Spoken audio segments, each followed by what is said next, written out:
Peace, everybody tuning in on Facebook. I want to apologize for the tardiness of today. You know, we did schedule to go at 7:50. It's all good though. My name is Brother Cephas, and my friend here is Brother Justin. And we are coming together today to discuss the topic of the holiday season and the holiday spirit, and really to discuss what this holiday season consists of, because as we get towards the winter, we see Halloween, then we see Thanksgiving, and we see Christmas, and it's crazy because we don't really pay too much attention to Thanksgiving. When it gets here, it's all grand and all, but even when you look in the stores, you see, starting in September, you see things for Halloween. Halloween is so large, so advertised, and then soon as Halloween is over with, November 1st, you see just a small portion of things from Thanksgiving. But what do you see shortly afterwards? Christmas. And as we get into discussing this, we're gonna realize Halloween and Christmas, compared to Thanksgiving, is not as, I want to say not as bad, but it still has nothing attached to God. It still has nothing to do with God. But Halloween and Christmas, they are the quite contrary. They're the two evils, two worsening evils when you compare the three, basically. So before I go into this, I'm gonna have our brother Justin, elaborate on the matter. Yes, as Brother Cephas was saying, man, when you get into these holidays of falsehood, a lot of people do it, but they say they're worshiping Christ. Right. And it's funny. It's not really funny, but having this Bible here from Genesis to Revelation, you can't read anywhere a particular date. It gives you a time frame, but even then, we don't have anything. And people bust their behind to do Thanksgiving, but they ain't kept the feast of God. Right. So we'll cover that today as well. Speaking on that, and not talking about the birth of Christ. I remember when I first started learning about the true method, the right method of worshiping God. I remember I didn't celebrate Christmas, but this one girl that I was friends with at the time, we spoke, and she was telling me about Christmas. And I told her I didn't celebrate it, and she was like, "Why not?" I said, "Well, where in the Bible does it say that his birthday is December 25th?" And she was trying to argue with me to tell me that it was in there, but it's nowhere found. And that just shows me that throughout the world, there's a lack of studying the Word of God. There's a lack of actually reading it and just believing what your pastor tells you. So let's get into it. We can start discussing Halloween first. I also pulled some encyclopedias that also, give you a little history on these subjects. So we're going to start off with Halloween because that starts off the holiday spirit. Even though we want to say the holiday spirit starts with Christmas or with Thanksgiving, no, it's starting with Halloween if we want to be realistic. Because, listen, the folly began there. The folly began there, and it's going to last all throughout the winter months. So let's turn over to, do you have anything? Do you have anywhere to go? Not yet. Not yet? Not yet. Okay. We'll turn over to Deuteronomy chapter 18. My internet should be cracking up soon. I don't know. The password's get off it. True story. Yeah, you can connect to that one. Password is get off it. GETOFFIT. So we're gonna go over to Deuteronomy chapter 18, and we're gonna pick it up at verse 9. And I keep flipping, I can't find Deuteronomy 18 and verse 9. And it says, "When thou art coming," and this is God addressing Israel, and he says, "When thou art coming to the land which the Lord thy God giveth thee, thou shalt not learn to do after the abomination of those nations." So Israel, when they're leaving Egypt, they're inheriting the land of some Hamites, the Canaanites, and some other people as well. And God was instructing them, listen, do not follow after their customs. In verse 10 it says, there shall not be found among you anyone that maketh his son or his daughter to pass through the fire, because that was a method as to how these Hamites would worship their God. They would have their children pass through the fire. And also it says, or that useth divination. You have people, psychics, people who try to tell you they can read the future, or they can, palm readers and so forth. These are people who practice divination. And he's telling you, there shall not be found among you one that maketh his son or his daughter to pass through the fire, or uses divination, or an observer of times, or an enchanter, or a witch, or a charmer, or a consulter with familiar spirits, or a wizard, or a necromancer. Now, I want to go here because when you look at Halloween, look at all these costumes that they want to glorify. Like, look at just the outer apparel of Halloween. Just by looking at it at face value, as a Christian, you should know to yourself, this doesn't look like something that glorifies God. Because if we're going to, set apart a day in the year to give to God, or a day of celebration, every moment that you have should be an opportunity to give thanks to the Lord, even if it's not ordained by God. But Halloween, all in itself, just by looking at it, has nothing to do with Christ. It's a glorifying of the dead. You get together, and keep in mind with these parties, I'm gonna get into this. But it says right here, or a charmer, or a consulter with familiar spirits, or a wizard, or a necromancer. For all that do these things are an abomination to the Lord, and because of these abominations, the Lord God doth drive them out from before them. So you have these people who act like this, right? And the end result for these people, where they were killed. Now you have people dress up as these individuals. They try to make it light, dress up like a police officer, or, a nun or whatever. It doesn't matter. The fact that you're partaking in a holiday that doesn't glorify God, but glorifies the dead.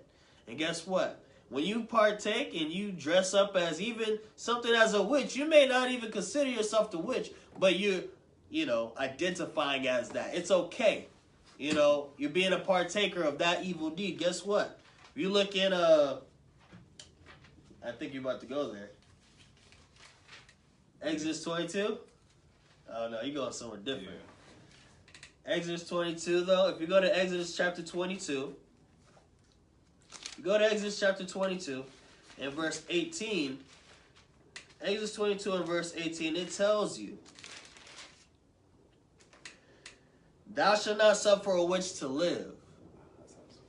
Yeah, I know you're looking for that. Exodus chapter 22 and verse 18, it says, thou shalt not suffer a witch to live.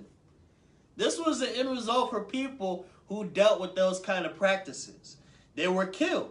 Like when you look at 1 Samuel, when Saul was on the scene, when he was ruling, he drove out all those who dealt with familiar spirits in the land. It was a decree to kill them all. Like, Lord is not pleased with that kind of practice, because that practice comes with people dealing with Satan and his angels. Because there's no holy angels coming to these psychics, quote unquote, and telling them things pertaining to God. It's not happening. God gave you prophets, not these diviners, not these witches, not these enchanters, not these necromancers. But I also wanted to, like I said, I got these encyclopedias right here. I wanted to show you things pertaining to Halloween and not just talk about it. Do you have anything you want to add to that real quick? Mm-hmm. Okay, go ahead. He's getting ready to read the history of Halloween, which he kind of alluded to it earlier.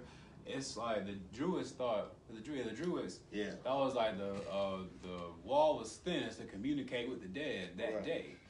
But I'm going to read something here in Ecclesiastes chapter 9, which lets you know you can't communicate with the dead. That's not possible. Right. So it says here, Ecclesiastes chapter 9, and we're going to talk about in regards to the living. And it says, verse 4, it says, to him that is joined to all the living, there is hope. for a living dog is better than a dead lion. So as long as you live, you have an opportunity to serve God. Right. For the living know that they shall die, but the dead know not anything. Right. So I'm living, I know I'm going to die one day. I don't know when. If the Lord don't come back, well, God willing, I'm still here. But it says the dead don't know anything. They don't. So when you send up prayers to your loved ones, tell Big Mama to talk to God for you, she can't do that. She don't know if you talk, she ain't here. Mm-hmm. Even at the funeral. They don't they're not hearing the weeping, they're not hearing the organ playing, they're not hearing any of that. They don't know anything. Right. So who are you communicating with? For the living know that they shall die, but the dead know not anything. Neither have they any more reward, for the memory of them is forgotten.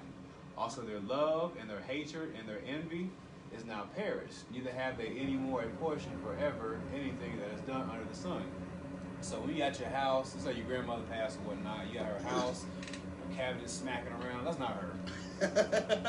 She's not communicating with you. Man, Right. I heard somebody say that, my grandfather's communicating with you. Your grandfather is deceased. He don't know anything. right.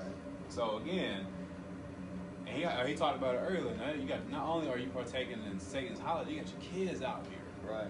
dealing with that nonsense, dressed up as Spider-Man, witches, wizards, whatever the case that may be. It's like you offering them up to Satan. Exactly. Truth be told. But yeah, the dead don't know anything, so Halloween in itself is, that's red flag number one. That made me think about this is like not pertaining to Bible, but you know that one episode of Fresh Prince of Bel-Air when the daughter Hillary tried to talk to her ex-fiance. Apparently he died, and they went and sought that dude, and they had like a ritual, and then the guy who was the enchanter, the diviner, he was speaking in the voice of Hillary's ex-fiance who had died. But the dead don't know nothing. The dead ain't talking to you from above. They ain't rolling in their grave. So it's a show that they're putting on for you. Either they're putting on a show for you, or they're dealing with satanic angels. They're dealing with Satan and his evil angels. So one way or another, trust me, it's not coming from God. But before you even go there, before you even go to the history, I will throw this in there. While you're searching. And think about it, if you can speak to your mother from the other side, she's not really dead. Right. You know what I'm saying? If that's the case, holler at her. We got math tests you can't study for. Tell give you the answers. Like, Right. It comes to a point we got to use some common sense. And then people who know fool with those Ouija boards, trying to communicate with their loved ones, like Brother Sika said, that's a fallen angel you're dealing with. I never seen it, nor do I want to deal with it. So I'll highly recommend you stay away from that as well. Right. That's what Saul was on, and Saul paid for that. Right. No. Okay. This is 2 Thessalonians chapter 2. Just throwing this in there because people, they want to believe that this stuff is real. And you can be connected, and through that psychic or whoever you're going through, you can potentially be dealing with some wicked or evil angels. And God will allow that. Because if you want to be deceived, He will allow you to be deceived. And He says in 2 Thessalonians chapter 2, in verse 8, this is talking about the abomination of desolation. But this wicked one that we're going to read about, verse 8, it says, "And then shall that wicked be revealed, whom the Lord shall consume with the spirit of His mouth, shall destroy with the brightness of His coming, even him whose coming is after the working of Satan." So this wicked one, or abomination of desolation, he's working under Satan's power.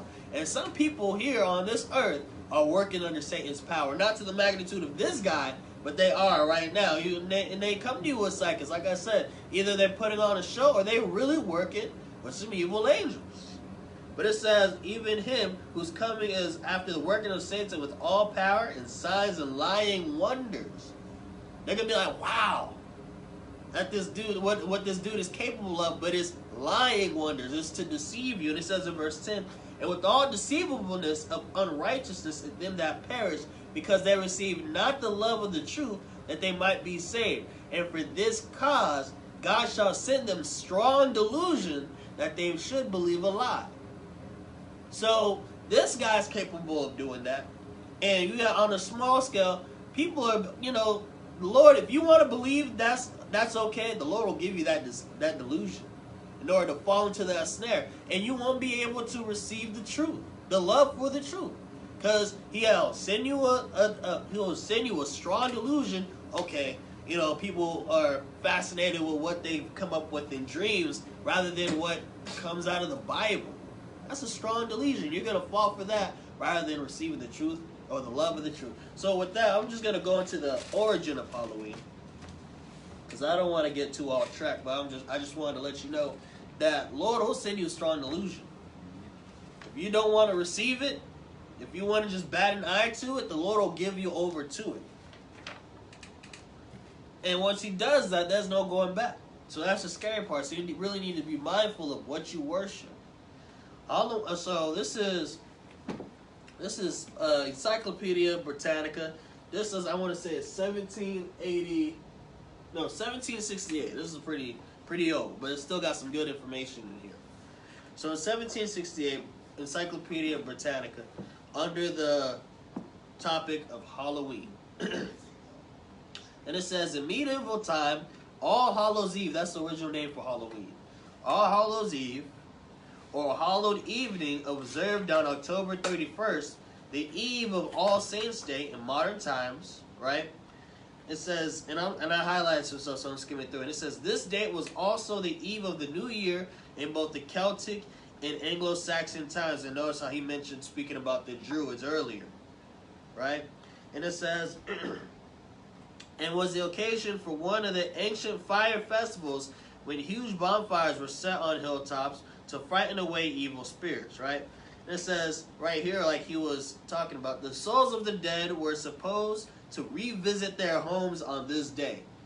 But you read that the dead don't know nothing. That was in Ecclesiastes. The dead don't know nothing. Their thoughts are gone. Their love, their anger, whatever they have bottled in them, gone. And the dead are not resurrected until the Lord either gets back or it's a judgment day. But it says right here, the souls of the dead were supposed to revisit their homes on this day, and the autumnal festival acquired sinister significance.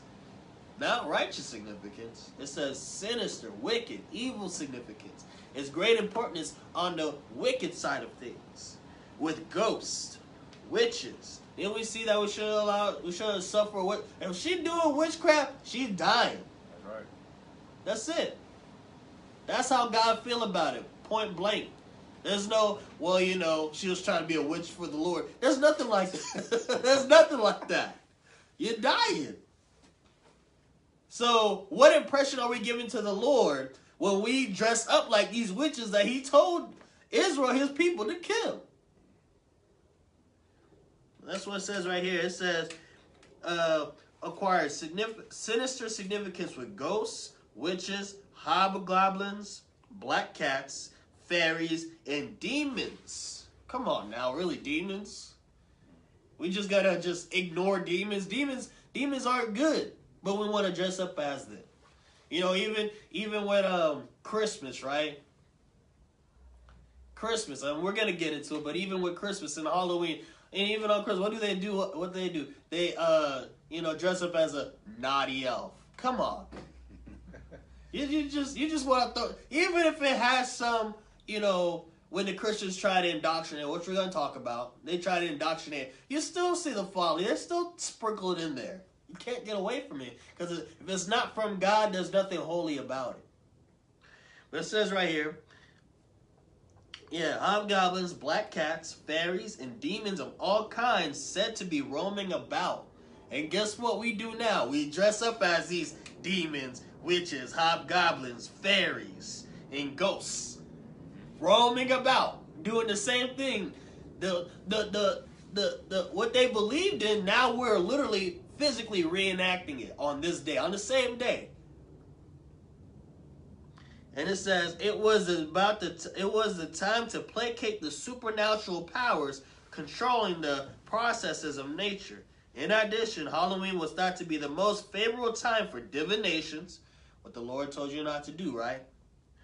Divinations concerning marriage, luck, health, and death. It was the only day on which the help of the devil was invoked for such purposes. This is the only day I'm reading it, on which the help of the devil was invoked. This is who they're seeking after for assistance, the devil, on this day. But we want to, bat an eye to it. It's harmless for the kids, you know what I'm saying? They're just going to go out and get some Halloween. And it's crazy because you will never let your child go out and visit strangers for candy. Never. But on this one day, it's tolerable. Really? But that's just a little bit of the origin. And it even says right here, the pagan observance influenced Christian festival. It has influenced the Christian community. But I'm going to pass it back over to Brother Justin if he has anything to add to that. Yeah, so even when you talk about trick-or-treat and all the customs, people going door to door, I'm going to read history here from history.com, and it says, by 43 AD, the Roman Empire had conquered the majority of the Celtic territory, because again, it's a Celtic holiday. In the course of the 400 years that they ruled the Celtic lands, 2 festivals of Roman origin were combined with the traditional Celtic celebration of Samhain, or Halloween. The first was Veralia, a day in late October when the Romans traditionally commemorated the passing of the dead. The second day was a day to honor Pomona, the Roman goddess of fruit and trees. The symbol of Pomona is the apple, and the incorporation of the celebration to Samhain probably explains the tradition of bobbing for apples that is practiced today on Halloween. Wow. So not only are you, it's all wickedness, so you're dealing in wickedness. On top of that, you're dealing in idolatry. Right. You're worshiping a goddess, a false goddess, and you're out there bobbing for apples, not knowing there's a reason behind that, or a reason you go door to door, or a reason you even the jack-o'-lantern that has a reason as well. On some, they would carve it out like a soul for lost, a guy for lost soul, I believe, something like that. And originally it was a turnip, then it became a pumpkin. So everything you see associated with Halloween has a purpose. Right. And like brother just said, you want to hit the whole, it's harmless, it's for the kids. That's not how God sees it. He sees it as being disobedient and idolatry. You break in a majority of the commandments. Right. Go ahead. You go ahead. No, you good. I'm going to go to Romans 10 real quick. Yeah. The brother Stephen said something that made me laugh. So Romans 10, and Paul is going to write something in regards to this people Israel, to Gentiles, and he's going to say this.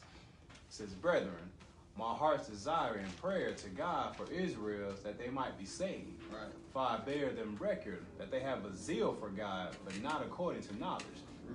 So you have these people out here, especially us, we have the zeal for God. We want to serve God, but ain't according to what is written, not to what that said the Lord. So because we don't have that knowledge, we do this. Verse 3 says, "For they being ignorant of God's righteousness, and going about to establish their own righteousness, have not submitted themselves to the righteousness of God."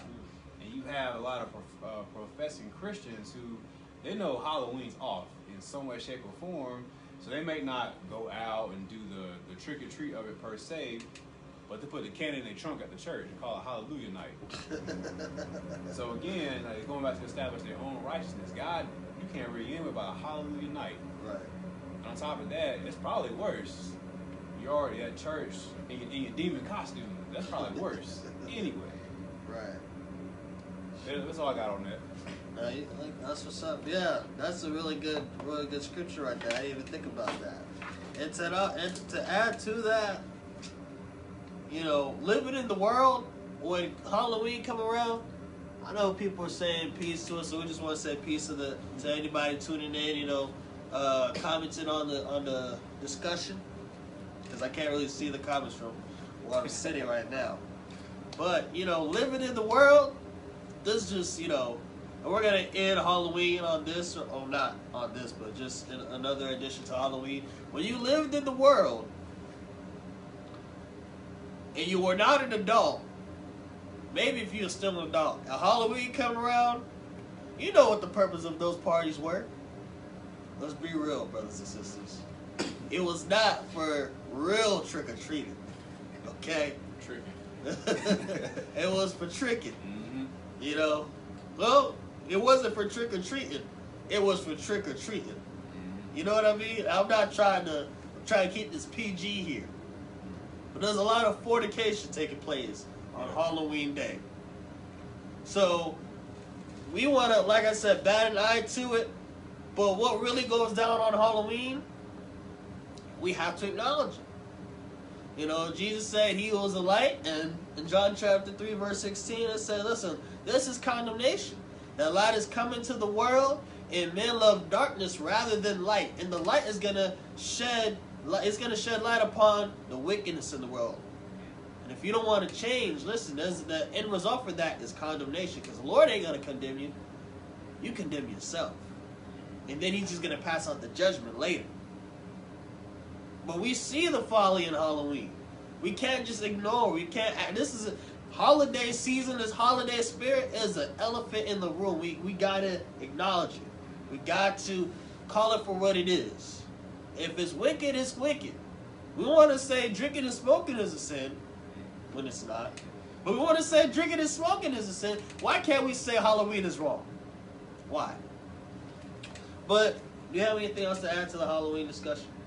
Nah, you kind of touched on it, man. Like, you got a lot of adults who they'll put it on the kids. I want to celebrate Halloween for my children. Right. You drop them off at grandma's house, and you go put on your Uchi outfit.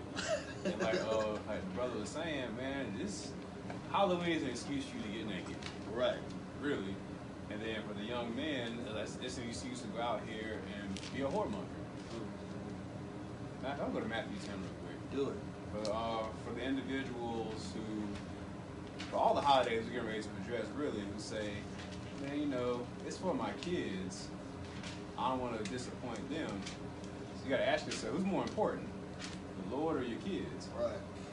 Because I have kids too, but I don't love my kids more than God. That may sound harsh, but that's the truth. Right. So Matthew 10, I'm going to read start at verse 34. And it says, think not that I come to send peace on earth. I came not to send peace, but a sword. For I have come to set a man at variance against his father, and the daughter against her mother, and the daughter-in-law against her mother-in-law. Right. And a man's foes shall be they of their own households. You want to know you're dealing with God and the true gospel? When friends, family start turning on you, like you're in a cult, you're crazy, you're doing too much, or you're a legalist, as I've heard. You found the right doctrine. Right. And it says in verse 37, he that loveth father or mother more than me is not worthy of me. And he that loveth son or daughter more than me is not worthy of me. For example, you watching this video, we done gave you history, we done gave you scriptures on why not do Halloween, you decide you're going to go do it anyway. You can't pull my kids excuse, and you can't turn around and say, I'm doing it for God. Right. Because the Lord says here, man, you put your kids over me, you don't love me, you're not worthy to be my disciple. Right. And on top of that, your kids are young, they have opportunity to learn. More than likely, you stuck in your ways, so if you passing down your sins, lake of fire might be your portion, your kids might get into the kingdom. Keep that in mind as well. Right. Because they can make the decision later in life. Listen, this doesn't have anything to do with God. Let me turn away from it. Mm-hmm. You're doing it for the kids all your life, and you died in your sins, and then they decide to turn away. And now what you did was in vain, and their past sins will be, washed away. They can stop doing it. So you should not even introduce it. If they're kids, they're gonna follow you anyway. So if you tell them we're not doing this no more, guess what? They're gonna stop. Mm-hmm. It's not that hard. It's not gonna tear them apart. You can get them gifts 364 days out the year. Exactly. 364. I don't think they'll be tripping on that. Exactly. That's it. We just gotta give it the Christmas tree. Okay, Daddy. You know what I'm saying? That's it. But let's just touch on Thanksgiving. Do you have anything else to add on Halloween? Okay. So with Thanksgiving, it's not necessarily wrong, as in like the origin, because when you see Thanksgiving, people want to attach it to a god of harvest, which I personally cannot see, because it was really pertaining to, the interaction between the Pilgrims and the Indians. If I'm wrong, if you know something on it, you can correct me. But regardless of the matter, it did not come from God. How would we feel about it? whether we want to justify it or not, it did not come from God. And even with what he said in Romans chapter 10, you know, people out here really want to serve God, and they see Thanksgiving as an opportunity to do so. But instead of submitting yourself, you know, since you're ignorant of God's righteousness, because God gives you days of feasts to acknowledge, because they even want to call this feast week, which it is not. Maybe to the world it's feast week, but to God it's not. So God gives you feasts, and because we're ignorant of his righteousness, and we go about to establish our own righteousness, we're not submitting to God. And guess what? If we're not submitting to God, we can't please him. What we're doing is in vain. So, with that being said, in Colossians chapter 2, God eats potato chips. In Colossians chapter 2, I think the same thing. Colossians chapter 2, in verse 16, this is Paul talking to the Colossians. And he says to them in verse 16, Colossians chapter 2, in verse 16, he's talking to the Colossians. Keep in mind, well, before we go there, 1 Corinthians chapter 10. 1 Corinthians chapter 10. You got to understand about the people he's preaching to. And where we are in today's time because of the lack of genuine preaching of the Bible. For the majority, we have a Gentile mindset, regardless if we're an Israelite in the flesh, Hamite in the flesh, or Gentile in the flesh. We have a Gentile mindset, and really what that is a lack of knowledge towards God. And these Gentiles in the past, this is what they did in 1 Corinthians chapter 11. It says in verse 20, 1 Corinthians chapter 10. Yeah, I made you flip, my bad. 1 Corinthians chapter 10 and verse 20, it says, "But I say that the things which the Gentiles sacrifice, they sacrifice to devils and not to God." So these Gentiles had these customs already, set in stone that they did, and it was, worshiping of the sun, worshiping of the moon, worshiping of the trees and things to that effect. They did all kinds of worshiping, but it was unto devils and not unto God. Because everything short of worshiping God is worshiping Satan. Because the Lord gave you a way to do it. If you just go out the line just the slightest, you're doing it wrong. The Lord is not pleased. He ain't about it. Just like Aaron, Aaron's son. They're priests. And they offered up a strange fire to the Lord. And what did he do? He killed them on the spot. And then he said, Aaron, don't even cry about it. Don't even cry. Sure did. That's how cold God is. He said, he killed them on the spot and said, don't even cry about it. We got business to get back to. But that's how God feels. So in verse 20 it says, "But I say that the things which the Gentiles sacrifice, they sacrifice to devils and not to God." So if the Gentiles did that, and then we go and pick up their customs, guess what? We're doing the same thing. Regardless of even if we say it is to God, it's not to God. He already declared that it's not to him. How are we going to go, against God's word? He told you it's not to him. We say, no, well, it's for you, Lord. He ain't going to do it. He is not going to accept that. But it says, "And not to God, and I would not that ye have fellowship with devils." So Paul is saying, listen, I don't even do it.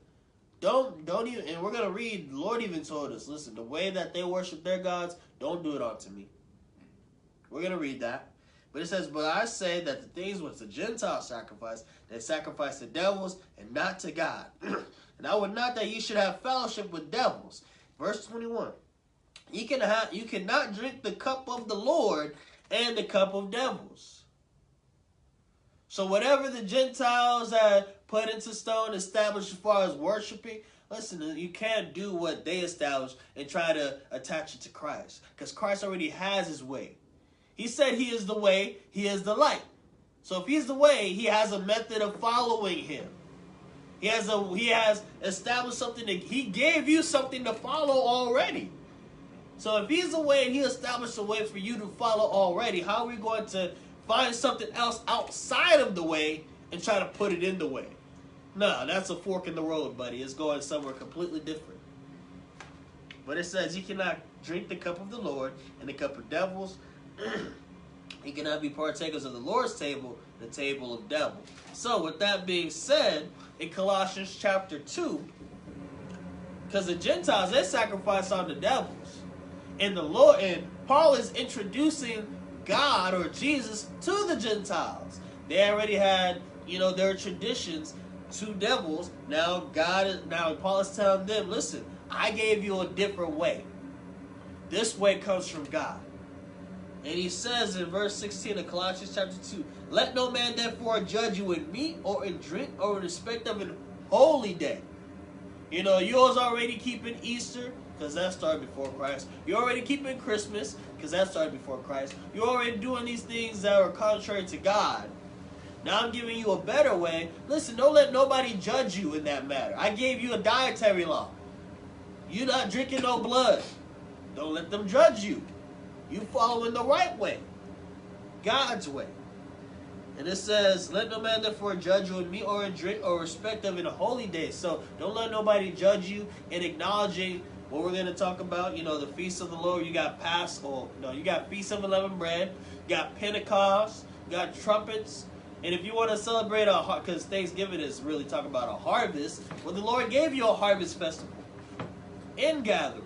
And really, all his feasts are pertaining to harvest. Because each one, you had to give up some of your food, some of your crops that were to be ripened or time for them to be harvested. So it says, irrespective of the holy day, or of the new moon, or of the Sabbath days. You talk about Sabbath days of the Lord. Plural, because it's not just a weekly Sabbath, but days out of his feast days are considered Sabbaths. Those are high Sabbaths. And it says, which are a shadow of things to come, but the body is of Christ. So even these feast days that the Lord gave you, guess what? They are pointing you to Christ.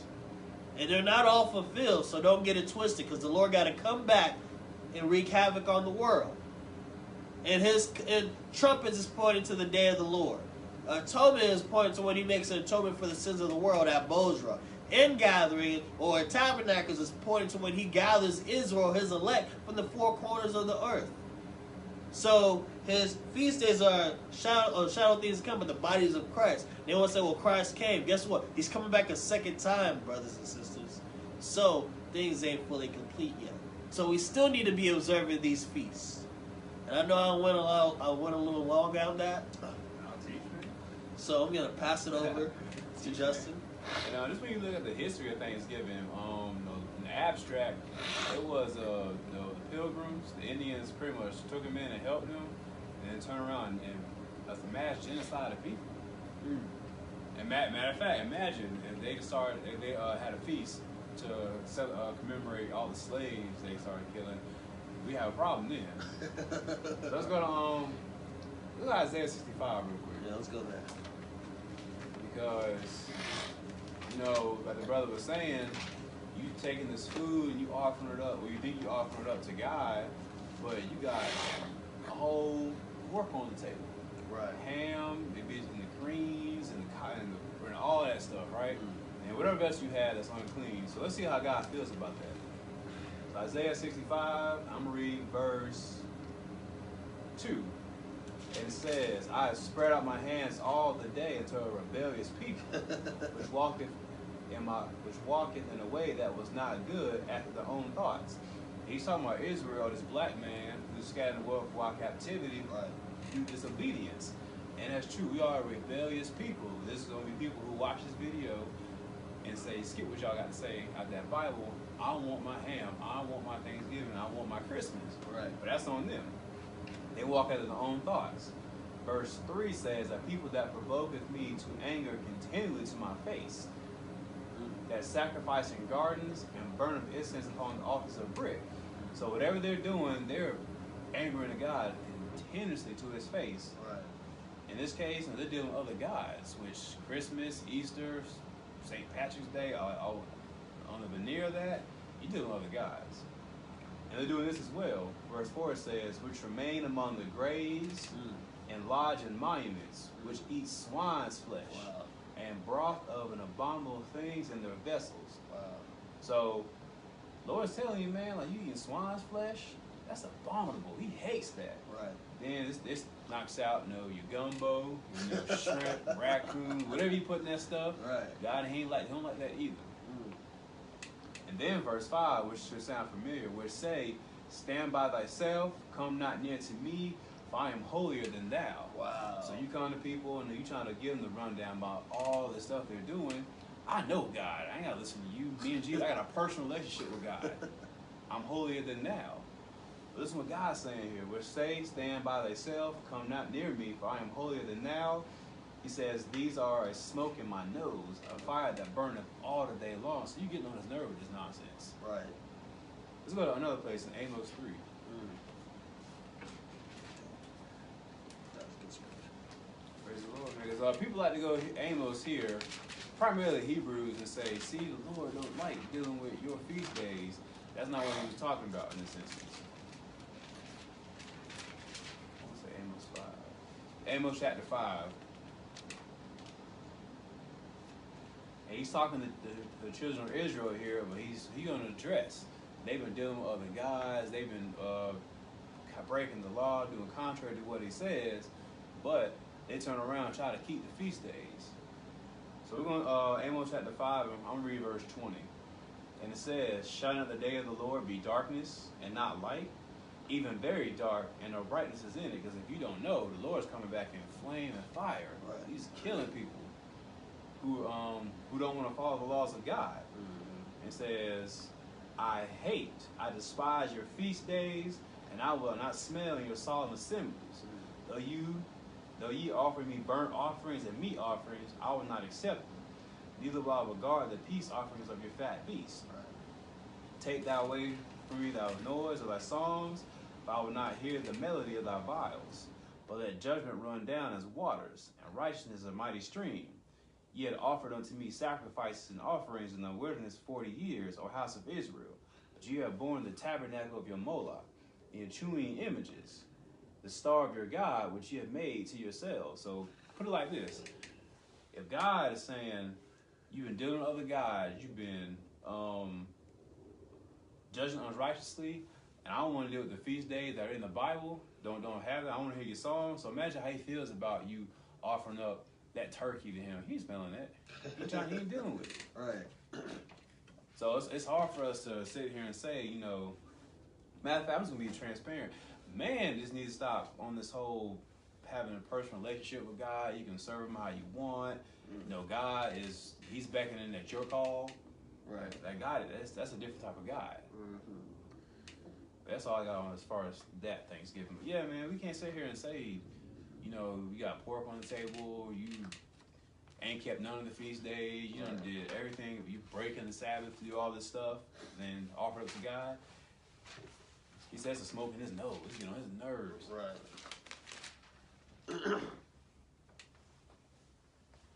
Man.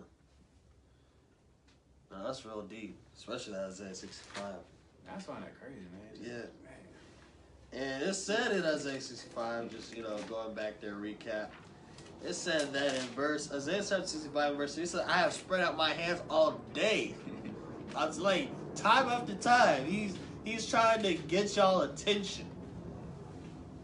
But we just don't register with us. Which walketh in a way that was not good after their own thoughts, their own imagination. They're justifying, like I said, it wasn't something that came from God or that God ordained. It was after their own thoughts, their own imaginations. But, that on the topic of Thanksgiving, we're already, like he told you, if you break one law, you break them all. And you sit here trying to justify this day, but you already partaking in the worship of other false gods. He told you don't have no other gods before him. Guess what? He don't want this one either. Thanksgiving. He don't want it either. You wanna give glory to him through this day. Listen, this is not the day to do it. How about we do it according to his feast days? How about we do it according to his law? You want to give glory to him, because that's the genuine way to give glory to him. So Let's turn over to First Corinthians chapter 8. I want to say that's where I want to go. Actually, yeah, we want to go there, but do you have anything else to add to Thanksgiving?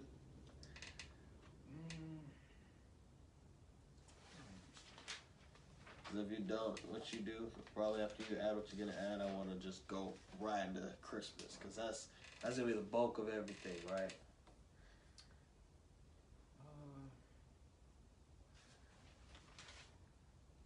I don't know, because I want to use a scripture that they might use to combat what we're saying, but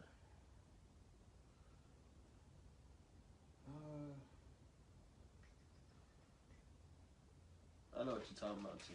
Yeah. I don't know. Should we address that right now? I'm going to do something real... I'm gonna go somewhere, then you go there. Okay. Cool. All right? So, let's go over to 1 Samuel chapter 15. Because you want to say, listen, you know, this is for God, and we put it aside for the Lord.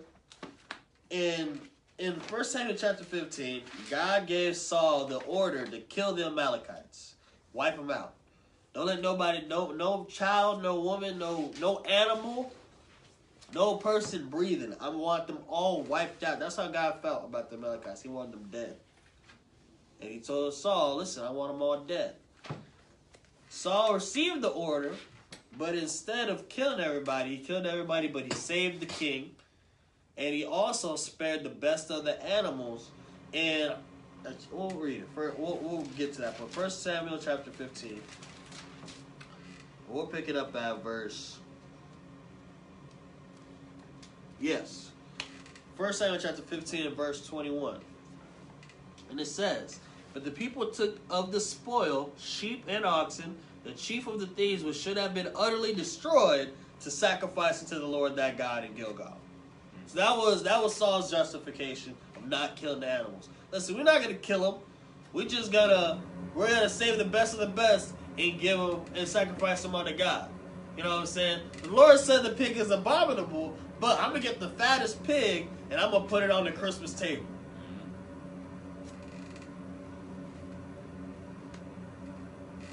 Got all this sort. We have all kinds of justification going on. That's what Saul was doing. In verse 22 it says, and Samuel said, had the Lord as great delight in burnt offerings and sacrifice as in obeying the voice of the Lord? That is a valid question. Is it about, putting aside your agenda, your schedule as to how you want to worship God? Or is it about just doing what he told you to do? Which one weighs heavier in the matter? It says, had the Lord as great delight in burnt offerings and sacrifices as in obeying the voice of the Lord? Behold, to obey is better than sacrifice, and to hearken than the fat of rams. So it's better to obey the word of the Lord. To obey, to serve God the way he told you to, rather than trying to establish your own righteousness. Because he already told you, when you try to establish your own righteousness, you're not submitted to the righteousness of God. And in Romans chapter 8, it tells you, listen, if you're not going to keep the law, you ain't pleasing the Lord, and you can't submit to the Lord. Therefore, you can't please him. That's Romans chapter 8. But it says right here, behold, to obey is better than sacrifice, and to hearken than the fat of rams. So if you want to create your own agenda, listen, you're wasting your time. Because the Lord ain't satisfied with it. It's not enough. He wants you, it's better for you to obey his word rather than to just go about establishing your days. You know what I'm saying? Christmas wasn't, in the Bible, but I'm going to dedicate it to God. Listen, that sacrifice, it's not worthy to him. That burnt offering, he don't want it. He just wanted you to listen to him. In verse 23, for rebellion is as the sin of witchcraft, and stubbornness is as iniquity and idolatry. So guess what? When you decide to go against the law and keep these traditions of men, guess what? He's telling you, listen, it's the same as witchcraft. Now, I know none of us know voodoo here. Man. Other than, my mom grew up in Haiti, so, they do that voodoo stuff. But that's not the point. None of us know witchcraft, but he puts it on the same scale when you being rebellious. And stubbornness is the same as iniquity and idolatry, because thou hast rejected the word of the Lord, he hath also rejected thee from being king. So since Saul kept rejecting it, guess what? The Lord said, listen, you're not going to be king over my people no more. I'm rejecting you. People saying the Lord will never forsake you, that's a lie. The Lord will forsake you. You know why? Because you forsook him first by not following his ways and establishing your own righteousness, trying to create your own traditions, follow after things that have nothing to do with Christ. So if you want to do that, listen, he told you he'll send you a strong delusion. Don't get it twisted, because Saul, the same person who tried to kill all the ones who dealt with familiar spirits, listen, shortly afterwards, he was seeking after the people who dealt with familiar spirits, trying to talk to Samuel who was dead. Because the Lord will send you a strong delusion. If you want to believe that, he'll let you to it. He will forsake you. So don't get it twisted. Obedience is greater than sacrifice. Now let's go to where you were going to go. That's cool. Rebellion, sin of witchcraft. Sin of witchcraft. So we're going to go to Romans chapter 14, because a lot of people like to come here and, again, a lot of justification on why they don't want to do something. So I'm going to read what's read first, and then we're going to start from verse 1.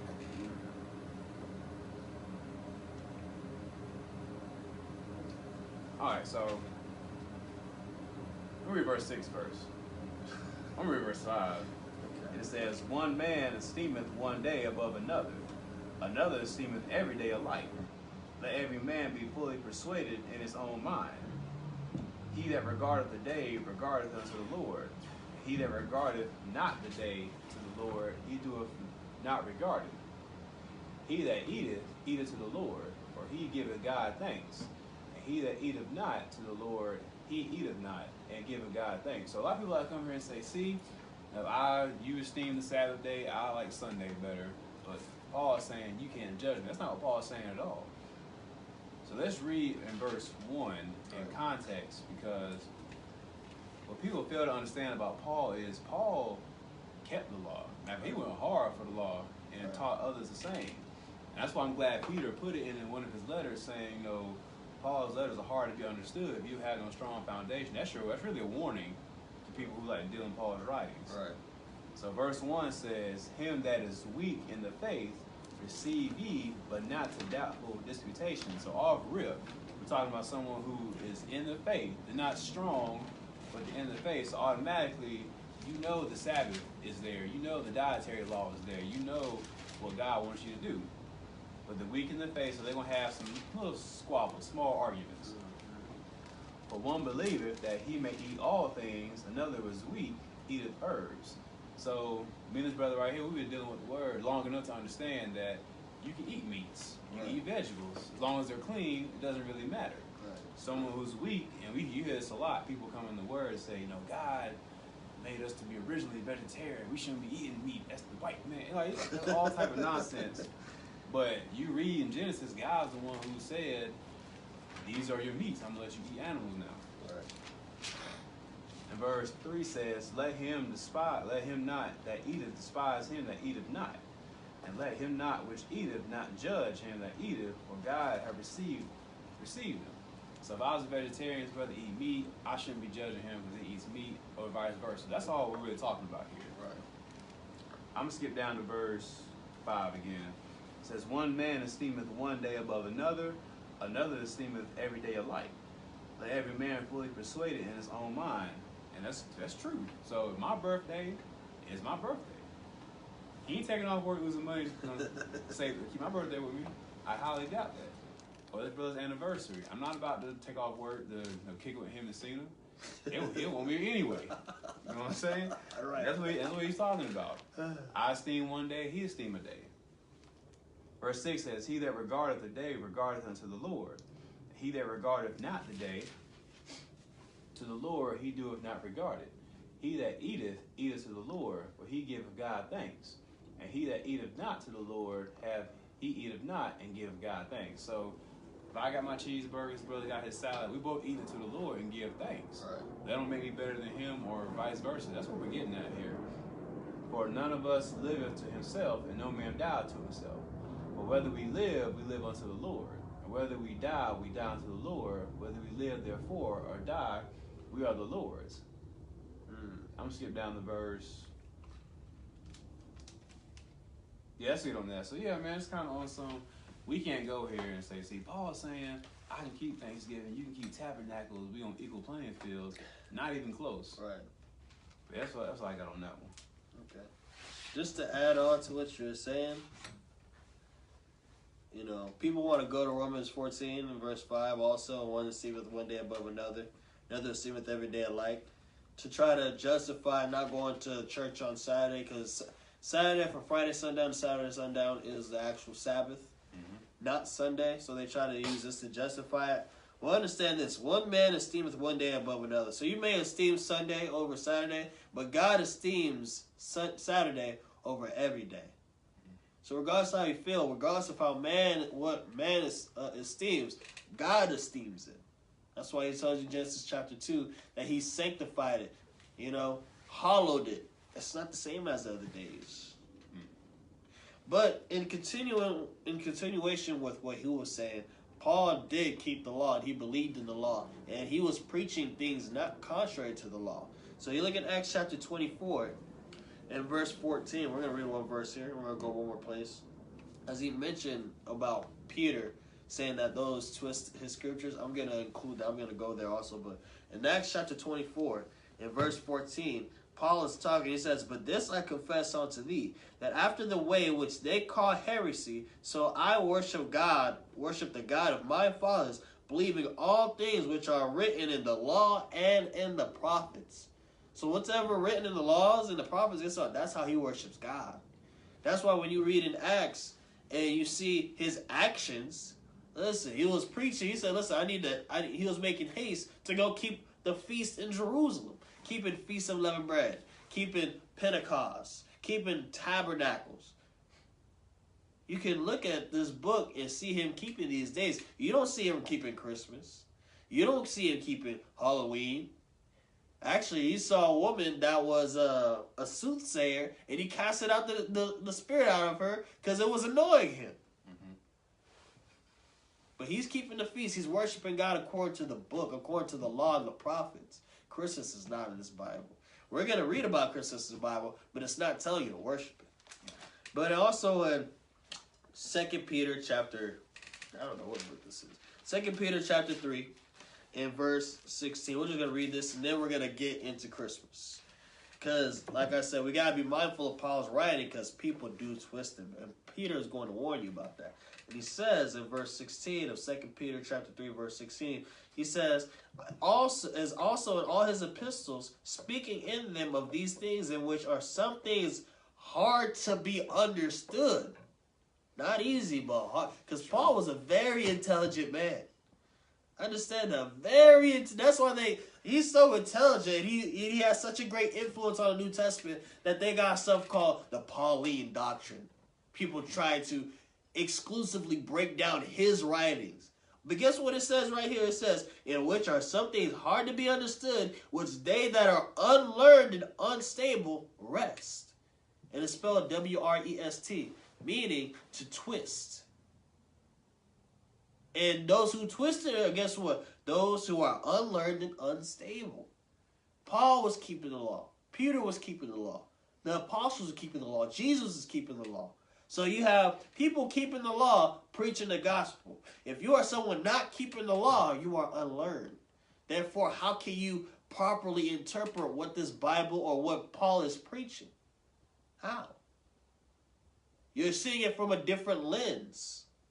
You're not getting the same understanding on it because you're seeing it from a different lens. So I just wanted to add that to what he said because people do take Romans 14 out of context and the majority of Paul's writing out of context. Right. So from there we're going to transition to the discussion of Christmas. I'm going to let you start that off, brother Justin. Yeah, so one verse that we cannot use is this Isaiah chapter 9 because I know somebody personally and they use this. And at the time, I was like, that's definitely not what he's talking about. But as you learn to grow, like as you grow in the Word and you learn the Scriptures and you learn what Christ endured, what he planned, like what actually happened to him, and why he had to come in the first place, it's almost disrespectful to use this in context like that. So Isaiah chapter 9, and what we're getting is, at the time, this future prophecy of Christ coming to be the Messiah. And verse 6 says, "For unto us a child is born, unto us a son is given, and the government shall be upon his shoulder, and his name shall be called Wonderful, Counselor, the Mighty God, the Everlasting Father, the Prince of Peace. Of the increase of his government and the peace there shall be no end, Right. upon the throne of David and upon his kingdom, to order it and to establish it with judgment and with justice from henceforth, even forever. The zeal of the Lord of hosts will perform this." So number one, we don't see anything about for until the child is born, a son is given on December 25th. Right. We don't see that. And also, we're talking about, of course, he had to be born, but we're talking about what's God gonna do? He says he's gonna be a ruler, counselor. He's gonna rule from his father, from David's throne. That's in Jerusalem. So what you get everything here is the Lord, what he comes to do, where he's gonna rule at. Key important things. I don't see he's gonna be born on December 25th. Right. Or, you know how Leviticus puts it, I don't see anywhere on the 12th month, on the 25th day, keep this. Right. So I just wanted to put that there because I can't stand when people put this and say happy birthday, God, December 25th. Like, that's low key disrespectful. For real. Right. Then to go on, I think Brother Steve was he got some good history on it. So let's read that first. Or whatever you have. We'll get into that. We'll get into the history. Sure, let's go into it right now. All right.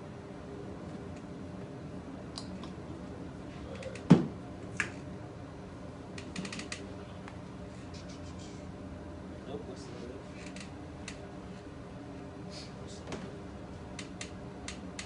There we go. I bookmarked it. Fast access. So. Once again, 1768, Encyclopedia Britannica, Macropedia, Ready, Reference, and Index. We're going to look at Christmas. Alright. It's referred to Christ's Mass. Christ never had a Mass. It says, according to a Roman almanac, the Christian festival of Christmas was celebrated in Rome by 336 AD. Now, red flag number one. Why would we not celebrate Christmas when Jesus was on the earth? Why would we not celebrate Christmas when after Jesus died and Paul was preaching the gospel? Why don't we even have the word Christmas in the Bible? We read right here. It didn't start until 336 AD, centuries later. Approximately 300 years after Jesus, died, resurrected, and sit at the right hand of the Father. Now we're just indoctrinated to worship the birth of Christ. Why didn't we do that prior? But it says right here, according to the Roman almanac, the Christian festival of Christmas was celebrated in Rome by 336 AD. I drink some water, sorry.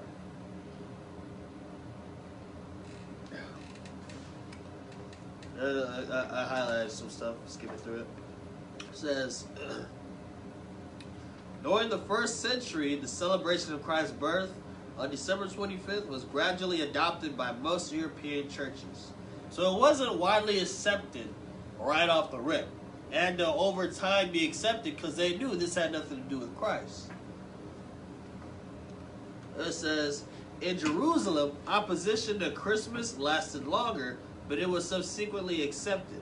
So Jerusalem, which was the mother church, that's where it took the longest to be accepted.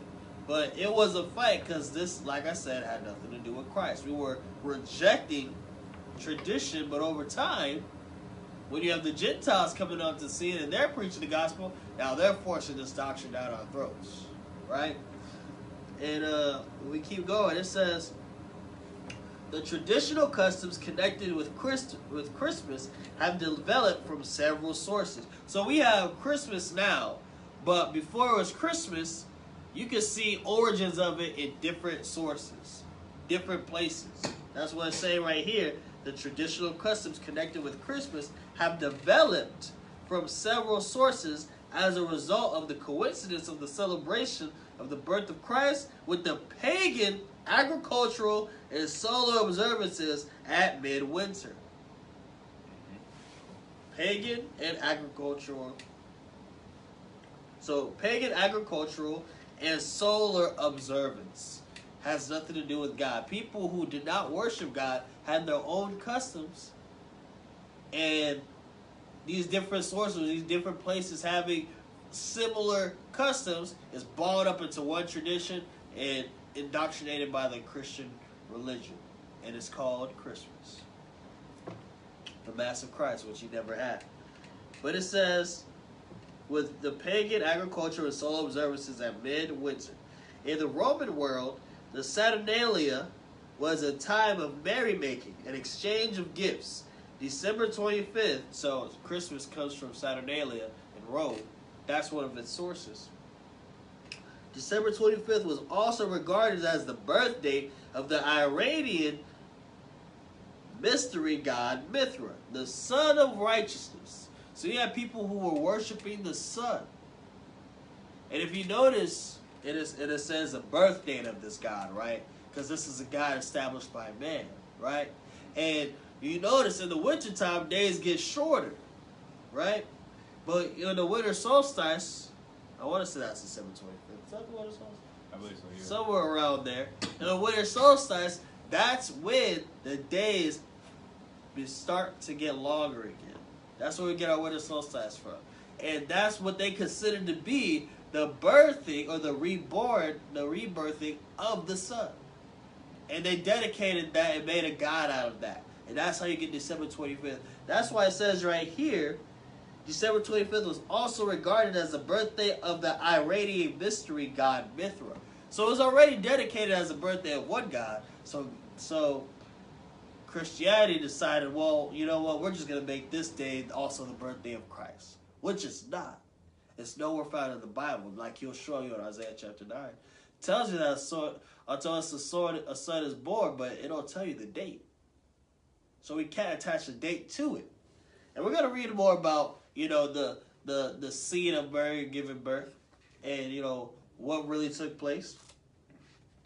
But it says, the Son of Righteousness, on the Roman New Year, January 1st, houses were decorated with greenery and lights, and gifts were given to children and to the poor.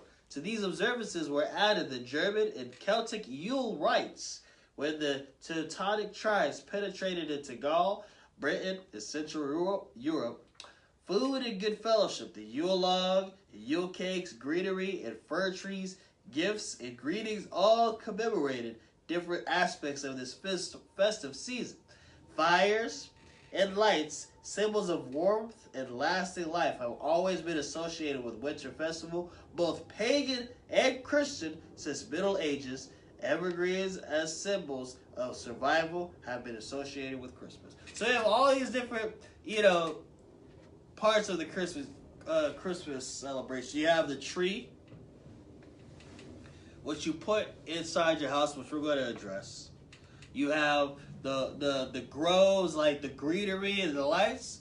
We thought that, that was just something cool to do. Guess what? The pagans did that. They put the lights out because keep in mind they worship the sun. So when the darkness came, guess what? When you do your research, you learn they were afraid of the dark.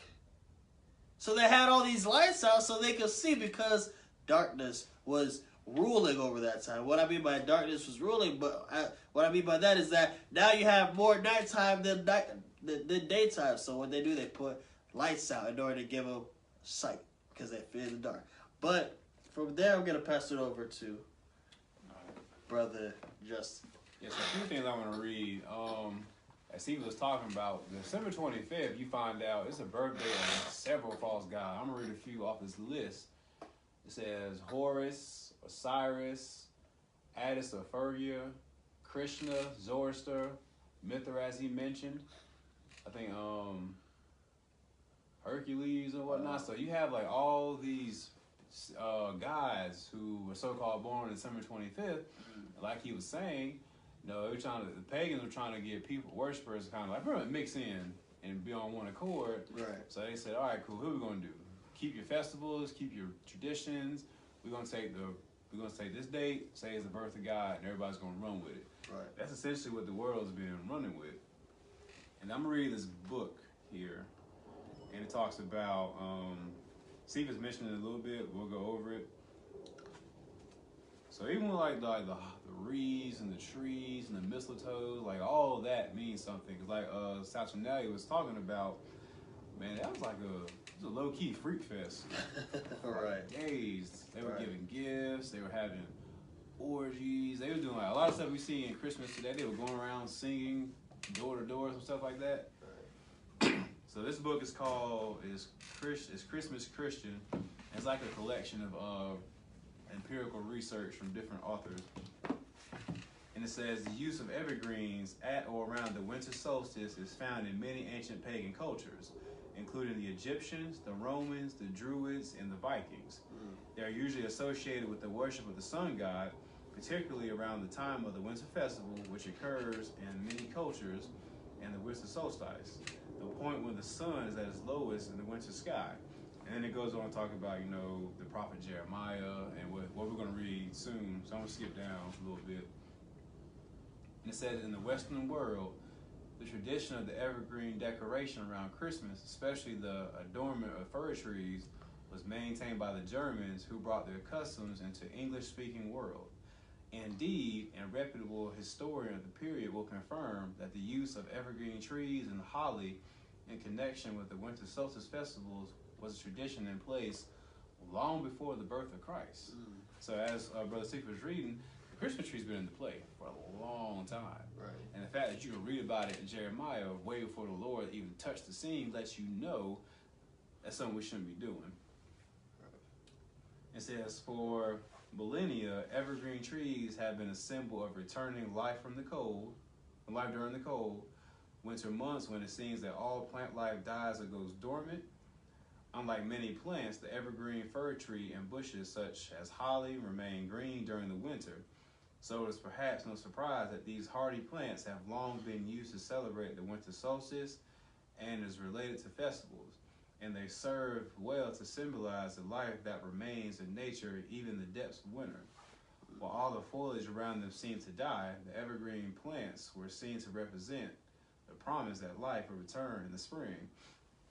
And man, right, honestly, it means, brothers, to address like all the stuff that go into Christmas, that's another 3 hours. Truth be told. Right. But the tree in itself, they thought to bring life, and then it represents Nimrod, which you can read about in the scripture as well. But I mean, it's really neither here or there. But I'm not gonna read it. But this book talks about why you give gifts, why you call it Christmas, and the fact that these things have origins and start dates and histories. And like he was saying, you can date this stuff back to several different cultures. It lets you know that God didn't ordain this for us. Right. Nobody can read a date in any way, shape, or form. Right. Even historical scholars who have reputations, they don't even know the exact date that Christ was born.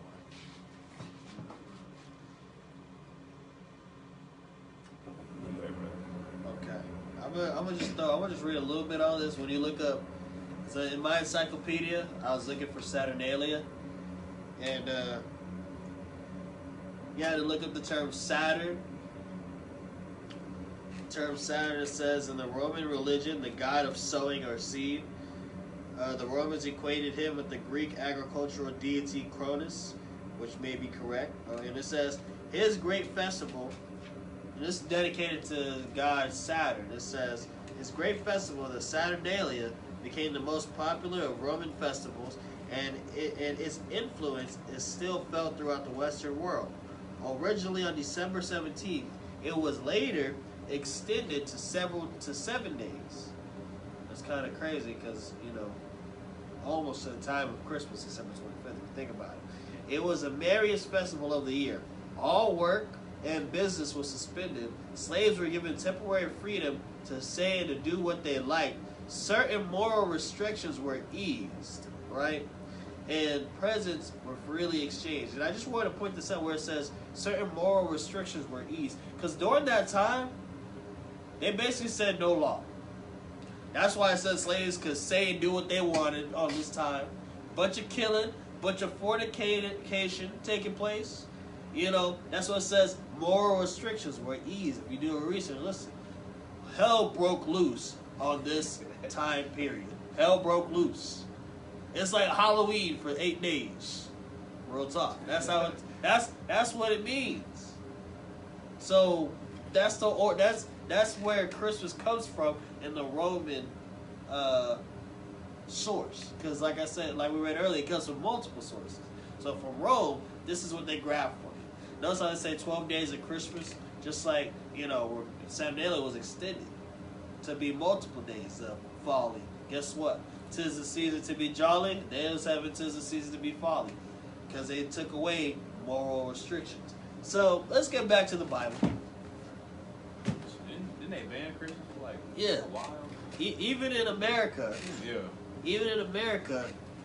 when America was first established, Christmas was bad. You couldn't partake in Christmas. You can look that up. Christmas was bad. They wouldn't let you do Christmas when America was first established. But over time, you know, they accepted it because, you know, Satan goes, slide through the cracks. But let's go back to the Bible. And let's turn over to Jeremiah chapter 2. You want to go there? Yeah. I'll read it for you. You got it. You're already there. You might as well just take care of it. All right. So we're in Jeremiah chapter 10, and then I remember when I was first shown this, I couldn't believe it, but it's been here in the scripture all this time. Right. So even in that, like, you'll post this on Facebook, Instagram, and just read the comments of what people say. Why you gotta post that? And it just goes on. Jeremiah 10 and verse 1 says, "Hear ye the word which the Lord speaketh unto you, O house of Israel." So the Lord is doing the speaking through the mouth of Jeremiah. He says, "Thus saith the Lord, learn not the way of the heathen, and be not dismayed at the signs of heaven, for the heathen are dismayed at them." And even putting the connection together, you know, the winter solstice, that's stuff that's going on in the sky, the heavens and whatnot. Right. And they're focusing, they're tracking on that, and they're planning the holidays and whatnot. The Lord said, "Oh, let me bother with that." Right. Like when that eclipse came, was it last year? Yeah. No, was that this year? When that eclipse came, I don't know what the year, but I remember I was at school, like they got the kids signing permission slips, people checking their kids out and going on vacation, and it's like all type of nonsense. It's just an eclipse. But again, the heathen or people who don't know God, they marvel at that stuff. Right. It says, verse 3 says, "For the customs of the people are vain. For one cutteth a tree out of the forest, the work of the hands of the workmen with the axe." So he goes into their customs are vain, and therefore not. So they go into the forest, they cut a tree down with an axe. Verse 4 says, "They deck it with silver and with gold. They fasten it with nails and with hammers, that it move not." Right. So you go into the forest, you cut this tree down, you bring it to your crib, you put the lights on it, you deck it with silver and gold. They probably put real silver and gold in their tree though, like for real. Right. And then, so they are upright as a palm tree, but speak not. They must needs be born, because they cannot go. Right. Be not afraid of them, for they cannot do evil, neither also is it in them to do good. So to us, not us, but to the world, it's just a tree. You know, it's a tree and whatnot, but to God, that's an idol Right. or God. And you address people on some, "I don't worship my Christmas tree." Think about it. You go into Walmart, Right. stand an hour-long line, buy all the lights, you get home, your children deck it up, it's perfect, you put it in a nice place, and then you get mad, they touch anything, you got the present under the tree, lo and behold, your kids are bowing to that tree, picking up those gifts. You worship that tree. Right. Believe it or not, man, look at all the trouble you go to get it in the car, struggling, right? And do all that and throw it away, or they put it in the basement for next year. Right. The Lord said that's a vain custom. He said don't even do that. Like we read earlier, the history of the Christmas tree, like it means something. A false god. The Lord said don't bring it in your house. And it's crazy how people can read this and justify them still bringing that tree in their crib. Right. Right. You go ahead. Oh no. I was listening, man. But I was thinking about, verse 4 says they deck it with silver and with gold. They fasten it with nails and hammers, and that it move not. Mm-hmm. So they decked it with silver and gold, and we want to act like we don't do that now with the ornaments. Mm-hmm. What are the colors of these ornaments? Just how ironic is it that the ornaments that we put on there are silver and gold? The same colors same thing as what they put on these other trees, right? And it says, but it's vain. That's one thing we gotta acknowledge. It's vain. We want to attach it to Christ, but he says it's vain. Mm-hmm. You read in verse 8, and it says, but they are altogether brutish and foolish. Talking about the heathen now, the people who don't know God and carry this tradition. It says they are altogether brutish and foolish. The Lord's calling you foolish for partaking in this practice. It says the stock is a doctrine of vanities. So you're not going to benefit at all from this custom. So you need to, remove yourself from it. Because he even told you, he told you in verse 1, learn not the way of the heathen. Don't. If they're doing it, don't copy them. So from there, I wanted to turn over to Deuteronomy chapter 12. Because of me growing up, I didn't celebrate Christmas. I knew about Jeremiah chapter 10, so I didn't really celebrate it. In my folly season, when I got a little older and I was being a little rebellious, I did a little bit of exchanging of gifts, but I didn't celebrate it. I never had the Christmas tree in my house. But Deuteronomy chapter 12 and verse 29. Because these people have their custom. People want to say, well, it doesn't have anything to do with Christ, but we put Christ into Christmas. We're going to claim it. We're going to take it, and we're going to dedicate it to God. Mm-hmm. We got to put, and then, there's a trend. We've gone through, we're going through a stage where they're not putting Christ into Christmas. He was never in there, but now they're calling it Xmas, and they're saying, we need to put Jesus back, because that's where he belongs. We need to put Christ back into Christmas, right? This is what God has to say about these traditions that are established by man. And he was talking to Israel at this time when they're inheriting the land. And he says in verse 29, when the Lord thy God shall cut off the nations from before thee, whither thou goest to possess them, and thou succeedest them, and dwellest in their land. So when you go into these people's land, you're taking their land. He's going to tell you this, verse 30. Take heed to thyself. So be mindful of this, that thou be not snared by following them, after that they be destroyed from before thee, and that thou inquire not after their gods. Don't follow after their gods, right? And it says, and that thou inquire not after their gods, saying, how did these nations serve their gods? Even so will I do likewise. So, you had this heathen nation. Guess what? They cut down trees out of the forest. They put it in that house. They decked it with silver and gold. God told you, listen, how did these nations serve their gods? Even so will I do likewise. So if you're having that mentality, he's telling you in verse 31, thou shalt not do so unto the Lord thy God. Whatever they were doing, don't do it to me. If they were doing that, listen, I gave you a way to follow already. I gave you a covenant, and within that covenant, there was the 10 commandments in my law. Do that. But whatever they're doing, listen, don't even have the thought process of how do they worship their God. Listen, I'm going to do the same thing. He's telling you in verse 31, thou shalt not do so unto the Lord thy God. For every abomination to the Lord which he hated, they have done unto their gods. So everything that God hates, they did it unto their gods.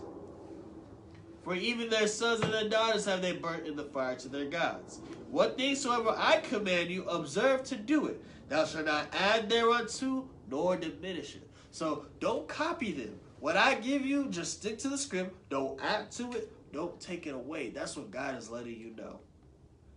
But what have we done as a mass majority of people in the Christian community? We have added to the scriptures. We have added Christmas, Easter, January being the new year, Thanksgiving, Halloween, so forth. What have we taken away from the scriptures? Feast days, everything that God gave you, everything God told you to observe, we take it away. We've done exactly what the Lord told us not to do. It's disobedience. And he told you obedience is greater than sacrifice. So that sacrifice that is not, pertaining to obedience, guess what? It was in vain. So from here, I just wanted to hit Galatians chapter 4 real quick, and then I'm gonna pass it back over to you. Galatians chapter, because we're wrapping it up. I feel like we're wrapping it up. But Galatians chapter 4 and verse. No, we're not wrapping it up because we still have to go over the nativity scene, or is that what it's called? Yeah, nativity. Yeah, nativity scene. Galatians chapter 4, verse 8 through 11. It says, "Howbeit then, when ye knew not God, ye did service unto them which by nature are no gods." So, like I said, what it said in 1 Corinthians chapter 10, listen, the Gentiles, they sacrifice on the devils and not to God. So they already had their own form of services. It says verse 9, "But now, after that ye have known God, or rather are known of God, how turn ye again to the weak and beggarly elements?" Christmas, Easter, Halloween, these are weak and beggarly elements. These don't come from God. These are contrary to God, and he considers them weak, beggarly elements. He told you in Jeremiah chapter 10, it's brutish and foolish, and the stock is a doctrine of vanities.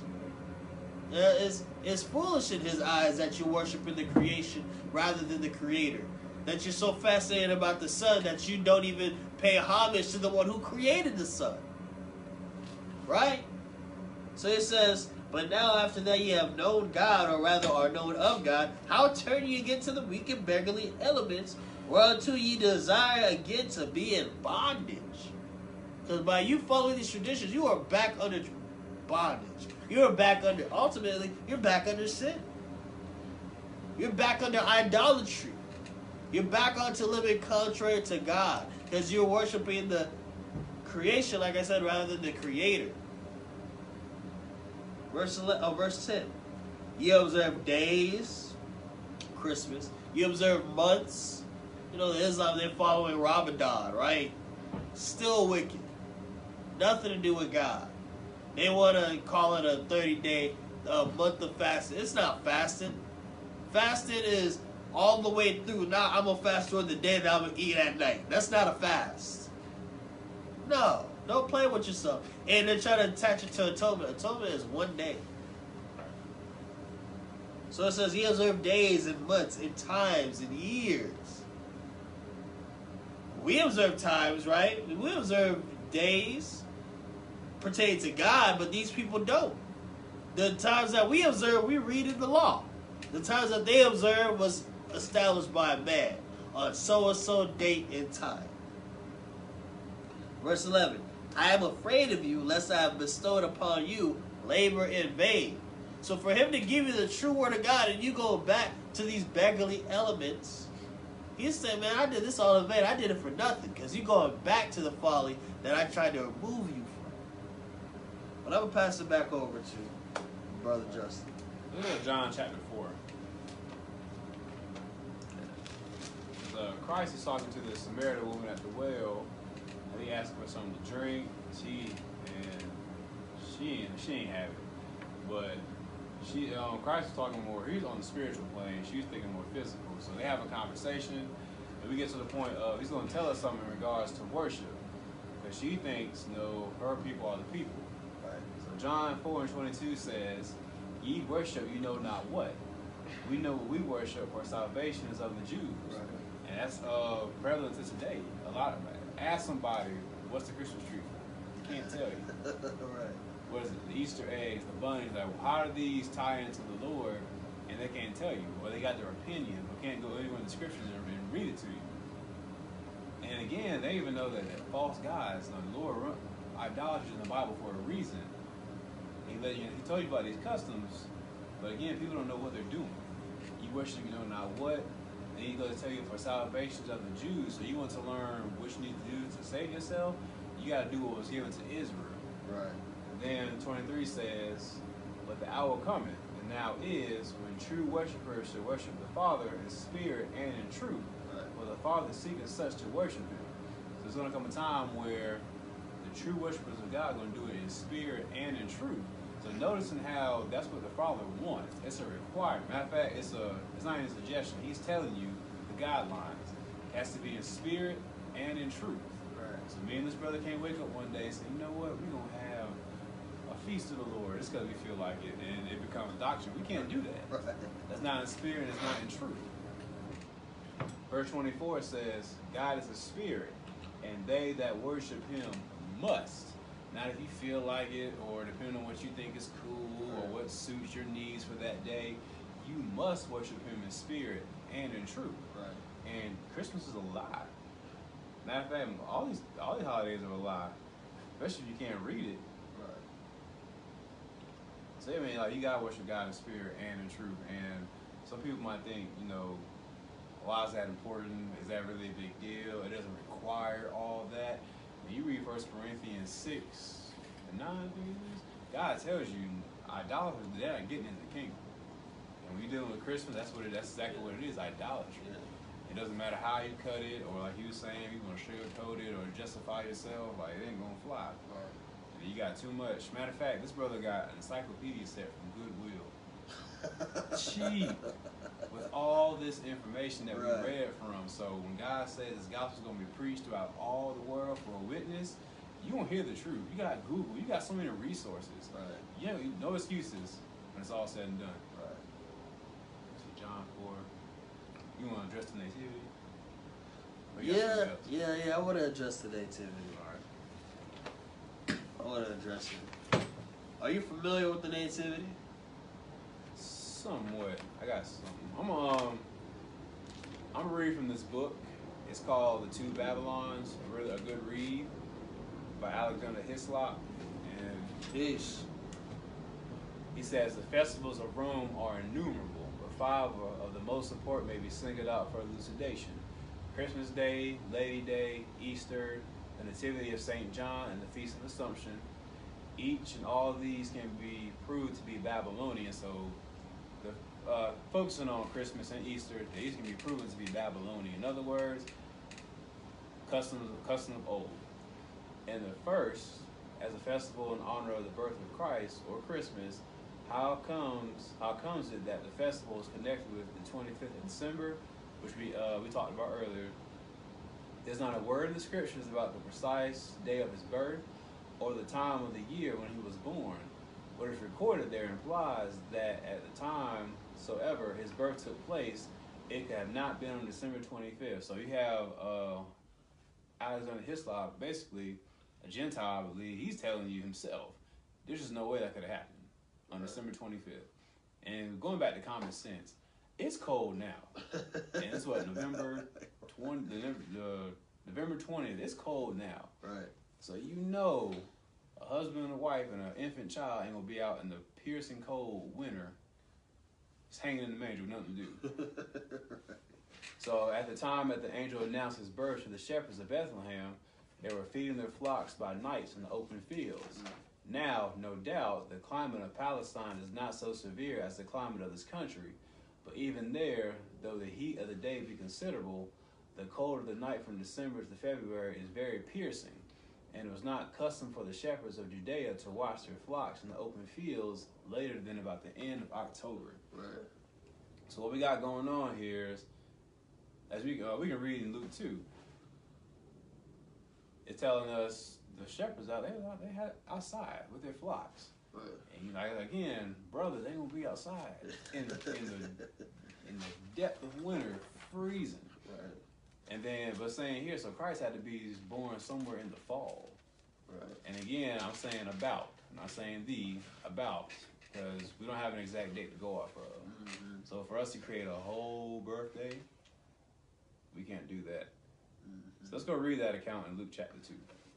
Also, I'm going to just throw in there, we're going to talk a little bit about the new year also. I feel like it's fitting pertaining to Jesus' birthday, because I'm going to bring up a point. So we're gonna throw in the new year also. Just a little bit, not too much. Well, you said Luke chapter 2? Mm-hmm. If you want to tackle that, feel free to. Go. So Luke chapter 2, and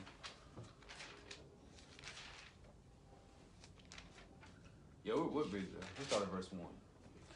So Luke 2, so the angel already came to Mary and told her what was going on. So now we're about to see it play out in action.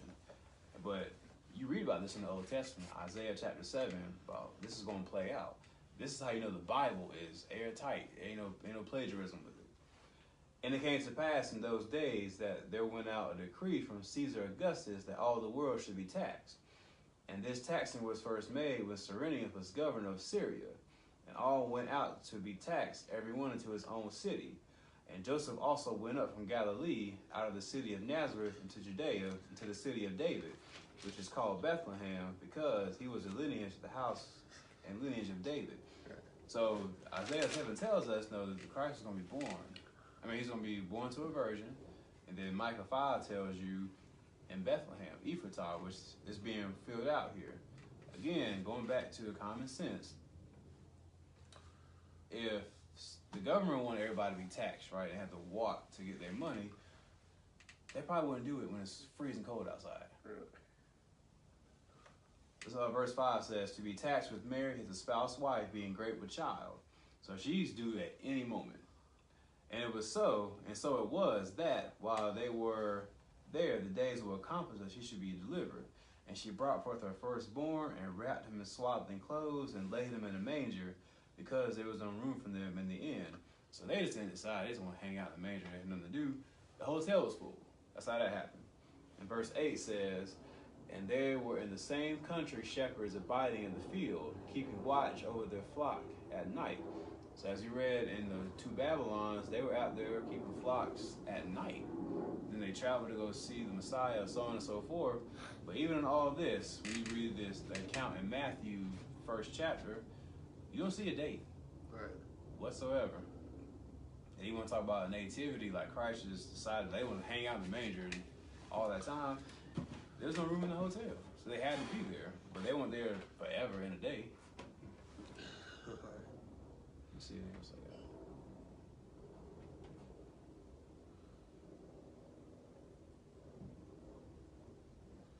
I got. I don't have anything else on it. You want to add? Yeah, I can add on to it. Something also. So at the nativity scene, you see the shepherds, right? And it says that in verse 8, and there were in the same country shepherds abiding in field, keeping watch over their flock by night. So not only is the scene portrayed to be at wintertime when it's the coldest, it is also at night. So let's just be real now. Not only is it winter, but it's nighttime, so it's like double cold. Mm-hmm. But I just wanted to address the Matthew part of this nativity scene. Because the nativity scene, they sort of just try to mash the two accounts together and give you a story. But it's still all inaccurate. So the shepherds, right, they're there, of course. Now let's look at let's look at the account of the quote-unquote 3 wise men, because they try to bring that into play with the nativity scene also. So in Matthew chapter 2, in verse 1, we're going to skip through. We're not going to read all of this. It says, now when Jesus was born in Bethlehem, like he said, it was prophesied in Micah chapter 5, that he would be born in Bethlehem, Judea. So that's how you know when people say, well, Jesus was really born in Asia. That's a lie. People, say he was in this country, this country. That's a lie. Because the man you got to be talking about got to be lining up with the scripture. And the scripture says he'll be born in Bethlehem, Judea. That's when you know that you found the right one. So it says, now Jesus was born in Bethlehem of Judea, the days of Herod the king. Behold, there came wise men from the east to Jerusalem. We don't have a number here. It says wise men. Now we know we have more than one because men is plural. It could have been 2, could have been 3, could have been 4, could have been 5, and so forth. But we know we have more than one. We don't know if we have precisely 3, though. Verse 2, saying, where is he that is born King of the Jews? For we have seen his star in the east, and are come to worship him. Right? Now let's jump down to verse 7. Because now Herod is getting ear of this, and he is hearing someone being born King of the Jews, and he's a man hungry with power, and he don't like his power being threatened. Now, this is the same guy who killed his family members just to have, the throne. But in verse 7 it says, Then Herod, when he had privily called the wise men, inquired of them diligently what time the star appeared. And he sent them to Bethlehem and said, Go and search diligently for the young child. Not baby, young child. I don't call a newborn baby a young child. I call him an infant. Young child. And when ye have found him, bring me word again that I may come and worship him also. He didn't really want to worship Jesus. He wanted to kill that child. Because that was a threat to his power. Little did he know that Jesus' kingdom wasn't going to be until millenniums later. But it says, give word so to go find this young child. Verse 9. When they had heard the king, they departed, and lo, the star which they had seen in the east went before them, till it came and stood over where the young child was. When they saw the star, they rejoiced with exceeding joy. So they saw the young child, not the newborn baby. Now, in addition to that, the wise men were instructed not to come back, right? Not to come back to the king, because the king was trying to get word and try to find a way to kill Jesus. The wise men came over to go frankincense and myrrh, right? Verse 11. When they were coming to the house, they saw the young child with Mary his mother, and fell down and worshipped her. When they had opened their treasures, they presented unto him gifts, gold, frankincense, and myrrh. So that's where you get the three wise men story from, because you see three gifts. But if I'm going to, for example, I'm going to a baby shower, one of my friends' baby shower next month, Lord willing, with me and my wife. That's two of us. But we're both together bringing one gift. If we're going as a collective group, why does each individual person have to bring a gift? No, we can bring something together as one, accumulate what we have and bring it together. Doesn't mean that there's one for each person. But because I see three gifts, they assume it's three people, but you don't read that. Just like you don't read just December 25th, you don't read three wise men. On top of that, let's get the time frame of when they come and see the child. So in verse, what am I looking for? I know I saw it here. I didn't write it down, but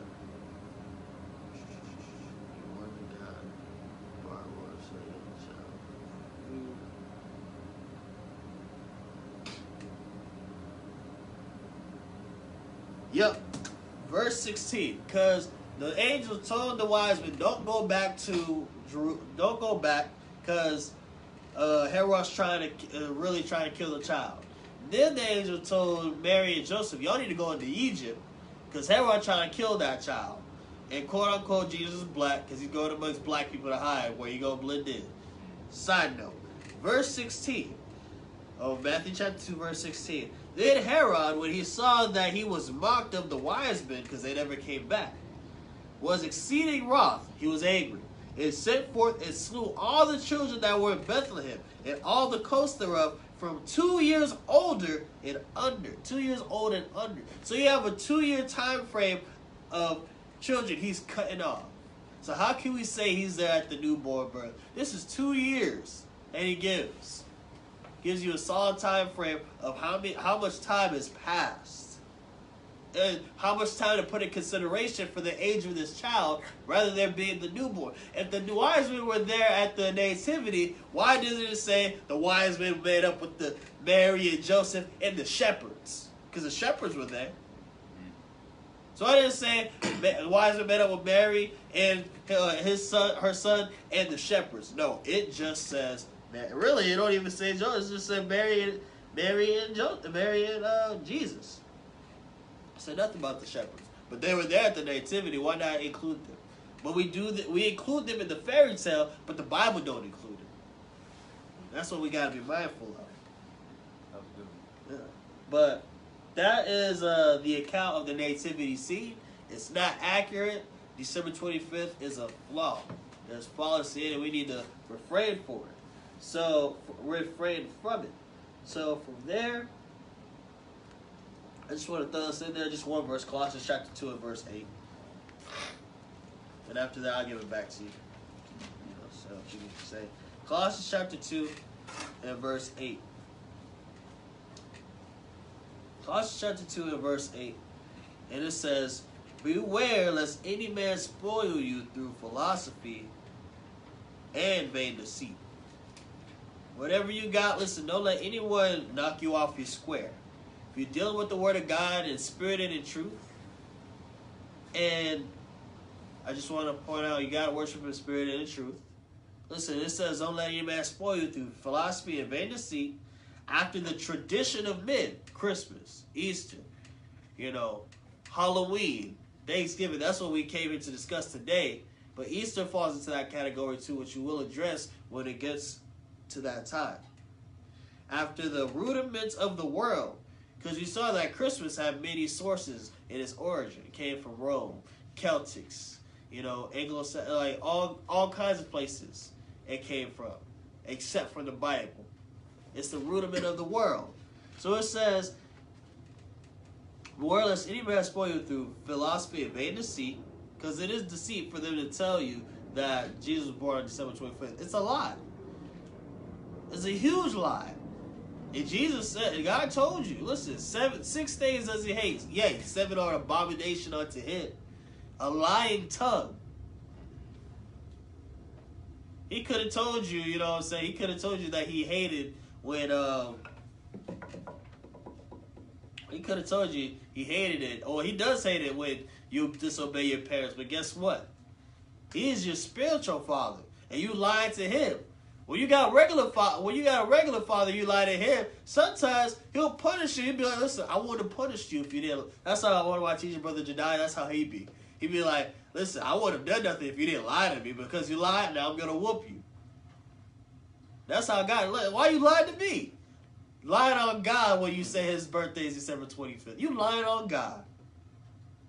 That's right. But it says, beware lest any man spoil you through philosophy and vain deceit, after the tradition of men, after the rudiments of the world, and not after Christ. So when you go after these rudiments of the world, these traditions, if you're going after them, by default, you are not going after Christ. Because you can't have your cake and eat it too. You can't do both. That's what he tells you. You can't be a partaker of the Lord's table and the table of devils. You can't drink in the cup of the Lord and the cup of devils. You can't do both. It's either or. If you want to be lukewarm, guess what? He going to spit you out. But I'm going to turn it back over to you. And people are commenting, but I can't read it all. My eyes is hurting. But if you got something to say, go ahead and add to it. I don't. At the moment. 15. All right.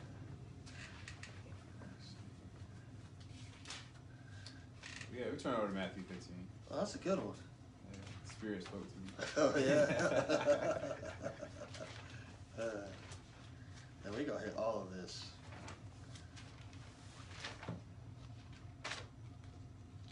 All right, so Matthew 15, and the Lord is going to address these scribes and Pharisees over some tradition that they have about washing hands. And this kind of goes to back to the Thanksgiving thing of justification of clean, unclean foods. We're not even talking about food in this chapter here.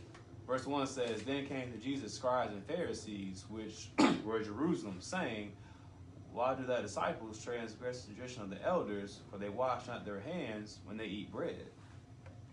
But he answered and said unto them, Why do ye also transgress the commandment of God by your tradition?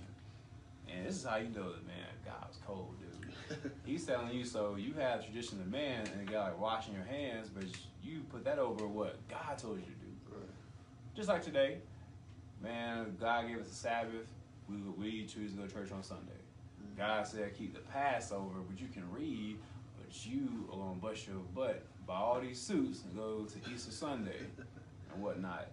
And you picking what man gave you over what God gave you. Verse 4 says, For God commanded, saying, Honor thy father and thy mother, and he that curses father or mother, let him die to death. But But ye say, whosoever shall say to his father or his mother, it is a gift, or whosoever thou mightest be profited by me, and honor not his father or his mother, he shall be free. Thus you have made the commandment of God of none effect by your tradition. Right. So the Lord says, honor your father and your mother. Well, let's say you taking care of your moms, then you hit her on some, look, I'm taking care of you. That don't apply to me anymore. And he said, you've nullified the commandment of God. And that's kind of, it's funny because it sounds, when I'm reading that, all I hear is, Christ died for all that. You ain't got to worry about it no more. You're good, you're covered by the blood, per se. Right. So with that mindset, you're covered by the blood, you can worship God the best way that you feel because he knows your heart. And people, like, they take the commandments, throw them out the window, made of none effect by the traditions. Let's see what God's gonna call those type of people. He says, "You hypocrites, well did Isaiah prophesy of you, saying, this people draw nigh unto me with their mouth and honor me with their lips, but their heart is far from me." So you got a lot of lip service. Right. People gonna wake up, oh, happy birthday, Jesus, and all that. Put the Christ in Christmas, like he was saying. I love God. This is why I do this. A lot of lip service, but their heart or their mind is far from them. Because you can sit here and tell them, matter of fact, you can read the Jeremiah 10, you can read the Matthew 15, you can read all the history, the doctrine that we just put forth, and it just go over their heads, don't want to hear it. They already cut that ham though. You know what I'm saying? So, Right. but in vain, verse 9 says, but in vain they do worship me, teaching for doctrines the commandments of men. So in vain you worshiping God. So you don't got a bank loan out for all these gifts for your kids. Hard-headed, don't listen to you. January to whatever.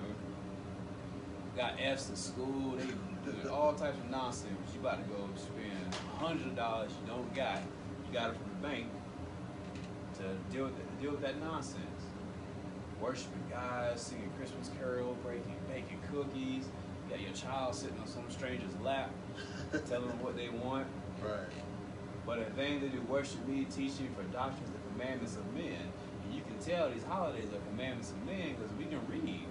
Just Google the origin of Easter and you can tell some man created this nonsense. Right.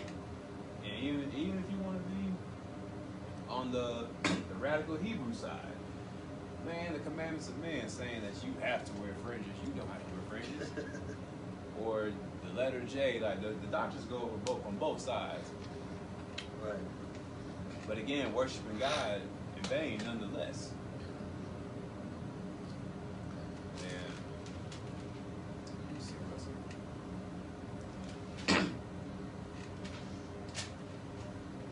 That's all I got. That's it. But you really hit that on the nail. Hit the hammer. That's the term, right? Hammer on the nail. Yeah. Yeah, that was. Oh no, something like that. You Something know, like that. but you know where we haven't gone yet? Leviticus chapter 23. Of course. Right. So we know about these traditions of men. Let's introduce the commandments and laws of God. Now I'm gonna hit this one right here. Go for it. And it says in Leviticus chapter 23, I'll pick it up at verse 1. Leviticus chapter 23 and verse 1. And it says, "And the Lord spake unto Moses, saying," keep in mind it's God talking. You know, when Christmas was established, that was a man who spoke. When Easter was established, that was a man who spoke. But right now we got God talking. And he says, "And the Lord spake unto Moses, saying, Speak unto the children of Israel, and say unto them, concerning the feasts of the Lord." You know, December 25th was dedicated to the birthday of false gods. But these right here are feasts that are dedicated to the Lord and that the Lord established. It wasn't like Moses sat there and said, "Listen, Lord, this is what I want to do to worship." No, God is telling Moses, this is what you need to tell these people. This is how you're going to worship me. He says, "Speak concerning the feasts of the Lord, which ye shall proclaim to be holy convocations. Even these are my feasts." Now, convocation is the gathering of the people. But what makes it holy is that the Lord has set these apart. So these are holy convocations that the Lord has ordained. The first feast we're going to acknowledge here is in verse 3. 6 days shall work be done, but the seventh day is the Sabbath of rest, and holy convocation. Ye shall do no work therein. It is the Sabbath of the Lord in all your dwellings. So, the first feast we acknowledge is the feast of the weekly Sabbath. It takes place, on a weekly basis throughout the year. And it is supposed to be taking place in no matter where regardless of where you are, in America, Europe, Africa. As soon as the 7th day hit, from Friday to sundown to Saturday to sundown, you need to be acknowledging the Sabbath, right? And then in verse 4 it says, "These are the feasts of the Lord, even holy convocations, which ye shall proclaim in their seasons." Now you have feasts that are acknowledged, throughout the year. You have one that's done on a consistent weekly basis. Now you have others that you observe when it comes in this season. It says in verse 5, "In the 14th day of the first month at even is the Lord's Passover." So on the 14th day of the first month, not talking about January, but we're talking about the month of Abib, which comes around in the spring season. And we're not going to get into it. I thought I was, but for time's sake, we're going to just briefly discuss it. But Abib, in the first month Abib, which takes place during the spring season, right? On the 14th day of that month, you get Passover. Peace, bros. I think that's Shafiq. I can't read the comments from where I'm sitting. I think that's Shafiq. I'll say peace to those who said peace, and I've yet to respond to them. But in the month of Abib, in the 14th day, you have Passover. Now, I wanted to bring up Passover because Jesus died at 33 and a half years. And he died on the Passover, which is the beginning of the year, which is Abib, also known as Nisan, Nisan. You look that up, it's around, it's between the middle of March and the middle of April. That's the time frame you get, give or take for for the month of Abib. Now, Jesus died, in the time frame of March and April, right? And that was half of a year for him. If you go 6 months back, you're going way past December. Just by common sense. If we're gonna get technical with it, we're way past December. We're looking at the fall time, like he said, September, October time, not December. Don't let these people fool you when they give you the truth, and they just like that tree of knowledge of good and evil that Satan, that Satan is. He's gonna give you some truth, and he gonna give you some lies. Don't eat from it, because if you do, you're gonna die. And that's what people do it here, because it tells you in Colossians chapter 2, you go after the rudiments of the world, you go after the rudiments of men, you're not going after Christ. Guess what? Christ has life. You're not going after him, you're going after death. So, back to the topic. Verse 5, "On the 14th day of the first month at even is the Lord's Passover. On the 15th day of the same month is a feast of unleavened bread unto not your pastor, not unto Rome, not unto Mithra, not unto Hercules, not unto Ishtar, but unto the Lord. 7 days ye must eat unleavened bread." These are things that the Lord is establishing. On the 15th of that month. Not talking about January, but the month of Abib that takes place later on. Even acknowledging the New Year's in January, that's another false god. God told you don't have no false god before me. But we looking at, we've seen the Sabbath, we've seen the Passover, which is a memorial, and then a Feast of Unleavened Bread, that's a feast day. And we jump down to, let's see. 10? Yeah.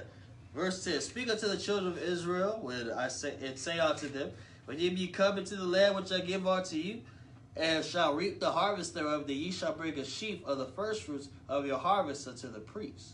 So, this was pertaining to them receiving their harvest or their firstfruits. But, we have Jesus now. He's our firstfruit, so it's pertaining to him, right? And it says, "Ye shall offer that day when ye wave the sheaf, and he lamb without blemish of the first year for a burnt offering unto the Lord, right? Then you jump down to, and then you count for that day when you make that offering, you count 7 Sabbaths, which is equivalent to 49 days. And then on the morrow after the Sabbath, which is the 50th day, you read in verse 16, even unto the morrow after the 7th Sabbath, ye shall number 50 days. That'll be your 50th day. It says, ye shall offer a new meat offering unto the Lord. And it says, ye shall bring out of your habitations 2 wave loaves of 2/10 deals. They shall be of fine flour. They shall be baked with leaven. They are the first fruits of the Lord. And what you're observing here, right here in verse 21, and ye shall proclaim on the self-same day that it may be a holy convocation unto you. And ye shall do no servile work therein, and it shall be a statute in all your dwellings throughout your generations. What we're reading about is Pentecost. This is another feast of the Lord. Now we know we don't gotta sacrifice no offerings and things that affected the services of doing the offerings, because when Jesus died, he put an end to animal sacrifice for the time being. So what we do is we acknowledge Jesus as our sacrifice and still partake of the feasting that is required of us to do on these feast days. Now if you read in verse 24, speak unto the children of Israel, saying, in the 7th month, in the first day of the month, you shall have a Sabbath. Notice how we always talked about, in Colossians chapter 2, it talked about, respective of the holy day, new moon, or the Sabbath days, or the Sabbaths. Because there's more than one Sabbath. You have the weekly Sabbath, then you have high Sabbaths. Feast of Unleavened Bread, you have 2 high Sabbaths in there. Pentecost is a high Sabbath. And now, Ingathering is also a high Sabbath. And right here, we're going to acknowledge in the 7th month, the first day as a Sabbath. And it says, ye shall have a Sabbath, a memorial of the blowing of trumpets and holy convocation. So this is also a Sabbath unto us. These are things that come from God. And after trumpets, you have atonement, and you also have the Feast of Tabernacles or Ingathering. These are the things that you observe unto God. These are the feast days of the Lord. These are the things that the Lord ordained. You doing these, you are going after Christ. But going after Christmas, you're not going after Christ.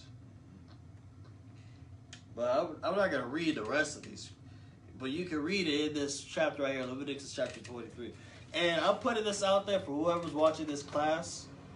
The first one, or let's scrap that. Everybody who comes to me and shows me Christmas and Easter and Thanksgiving in this chapter right here, I got $1 million for it.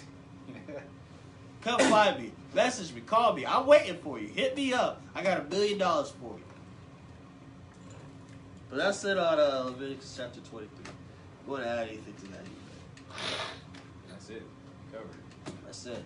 Well, this is the holiday season and the spirit that's going on. Really, it's a bunch of strong delusion. And I pray somebody got some understanding, someone do some research and try to repent and change from, the tradition and start seeking the Lord in spirit and in truth. Okay, I'm going to just throw this real quick in. Sorry. Psalms chapter 119. And then we leave it. We leave it for real. And the books are open. All right. Psalms chapter 119. Because we got to figure out 2 places. This one and Romans chapter 7. Because we need to see what spirit and truth is. Bible told you got to worship in spirit and truth. So we got to identify what is spirit and what is truth. So Psalms chapter 119 and verse 142. And it says that righteousness is an everlasting righteousness, and that law is the truth. Psalms 119 verse 142 is telling you that the law is the truth. Then when you jump down to verse 151, it says, thou art near, O Lord, and all thy commandments are truth. So God's commandments and his laws, that are truth. So when he says you must worship him in spirit and in truth, guess what? That truth is according to his word of God, his law, his commandments. If it wasn't found in this book, it's not true. His feast days are true. These holidays are not true. So what is spirit? Let's look at that. Let's go to Romans chapter 7, and then we're going to end it on that. Romans chapter 7. Dang, I want to go one more place, but I'm not going to do it. Romans chapter 7 and verse 14. One verse. For we know that the law is spiritual, but I am carnal, sold under sin. So naturally, we are carnal, but hearkening or living into the spiritual realms of things is by us going according to his law. So we read that his law is true, his commandments are truth, and his law is also spiritual. So we can't say, oh, my third eye open, I got the pineal gland going on. Right? That's not spiritual. His law is spiritual. So if you're not going according to his law, you are still carnal. You're not going according to the spiritual realms. You can't see. You're still blind because you're not going according to his law. But his law is spiritual. So when he says, listen, the Father seeks those who are going to worship in spirit and in truth, and those who seek to worship must worship. I'm just paraphrasing it. Saying must worship in spirit and truth. Guess what? His law is true. His commandments are true. And his law is also spiritual. So if you want to worship God, it must go according to his law. And we're going to end it on that note. I hope somebody got some understanding.